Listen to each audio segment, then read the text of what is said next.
When there are good behaviors, there are also bad behaviors. Now let's call them toxic behaviors.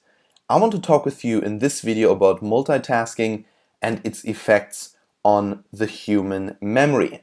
Now, of course, you probably already heard that multitasking is not a good thing for the memory and for the brain, because what you're basically doing is you're trying to get too much traffic in your brain. You try to connect several things with each other that should not be connected. So you cannot really focus anymore. The only thing that you do is you get into a kind of zone where you're stressed and you just simply don't feel comfortable. In order to build a proper memory, in order to build a nicely functioning brain, what you need to do is be at ease. And that your mind must be a place where you're comfortable. There was a statistic that I thought was very interesting, and that was a statistic between men and women. And I hope no one gets offended right now, but actually, the women were being looked at when they did multitasking. And the interesting part was that 78% of the people were doing extreme multitasking, of the women being monitored, actually developed psychological disorders, but only at the same group with men, only 20% of all the men developed psychological disorders. Now, of course, I do not really know why this is the case, but as it seems, stress is not really affecting men, but it's rather affecting women. That is not a negative thing about women, it's just how it is. Now, of course, I can give you the statistics if you like. I can actually post the link to that scientific article. But I thought that was very interesting. And the problem is, of course, that if we think about that, and if we think about how many people are actually multitasking, we understand that many people have psychological disorders. And that is because of the work. And that is not a good thing. So if we try to develop our memory and try to basically increase the memory that we have, what we need to do is get in a zone where we are comfortable and don't do multitasking. So now in this video, I'll be talking with you about this toxic behavior, the multitasking, and I'm going to present you the effects on the human memory. So a study from the University College London has actually shown that multitasking can reduce your IQ by 10 points. And for everyone who doesn't know anything too much about the IQ, the average IQ in Germany, for example, is 100. The average IQ, for example, in the United States is 96. And for example, the highest IQ of people anywhere in the world is in Singapore, of an IQ of 110.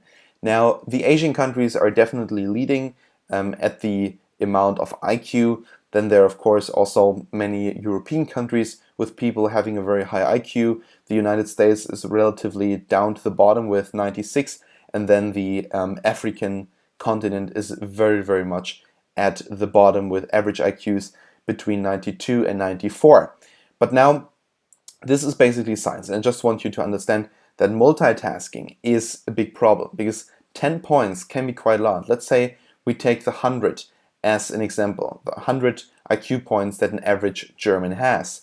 Now, when we subtract 10 points from that, we receive 90 points as an IQ. That is lower than the average of a normal African citizen from the African continent. Now, of course, that doesn't mean anything, but still, 10 points is 10%. And I think actually you need to have an IQ of something like 48 in order to be able to survive. So 10 points is actually a massive, massive drop. And the problem with that kind of multitasking is, again, that your brain is confused. The problem is we live in a world that is very much based on multitasking. The problem with multitasking is, again, that you look at things at the same time. You look at them and you study them and you do everything at once. And your brain has never been able and trained to do that. It just simply at a certain time shuts off, you're going to be tired and you want to rest. But again, your work tells you, no, you're not allowed to rest, you have to do this and that's why your body is actually taking harm. So especially bad are, for example, multimedia, multitasking. So for instance, watching TV and being on the phone at the same time, texting people and listening and watching the TV, that is a bad thing. And also writing something on the computer and listening to music at the same time. For example, that is basically me, the second one. Writing something on the computer and listening to music at the same time. I study sometimes when I'm listening to music, or when I do something on my computer and write an essay, I'm always listening to music. And that is a very, very bad kind of way to do multitasking, multimedia multitasking. So just understand that if there's any way how you can decrease the time where you're multitasking, for example, when you're at home watching TV and being on the computer, or writing something on the computer and listening to music at the same time, if you can do that, if you can stop doing that, that would be lovely, because in the end, you're just doing yourself a favor. I know that sometimes at job you have to multitask, and that is a problem, but we cannot do anything about it. So if there's any way, of course, at your work to not multitask, then do like basically exercise after exercise.